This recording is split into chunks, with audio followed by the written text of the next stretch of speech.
Hello hi जय जगन्नाथ। मु आज राति 4 उठिली कारण आज आम गाँव में भागवत जन्मोत्सव। मते पूजा सारी खाइबा प्रिपरेशन करी ड्यूटी जावाक पड़ो। आज जड़े फ्रेंड आसुँच ओडिशारू तांको पई भी बनवाक पड़ो।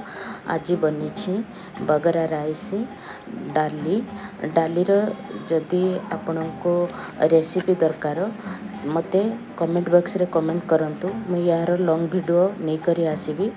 डाली मु अलगा प्रोसेस रे ही बनई जोटा कि आपण खाली डाली सहित भी राइस टा को खाई पारिबे। आपण को बहुत भल लगे। आपण कौन से सब्जी रे भी जरूरत पड़िबनी। ता सहित मु बनई आलू बैगण भजा आलू बैगण भजा बनई। जदि मो थालीटी भल लगु थाए ताहले आपण मते लाइक शेयर सब्सक्राइब निश्चय करेंगे। आगे बढ़िबार सुजोग निश्चय देवे। रहुछि जय जगन्नाथ। मो थालीटी केमिति लागिला आपण निश्चय कमेंट करेंगे। व्यूज तो दौरान किंतु कमेंट तो कहीं करूना। निश्चय एथरक कमेंट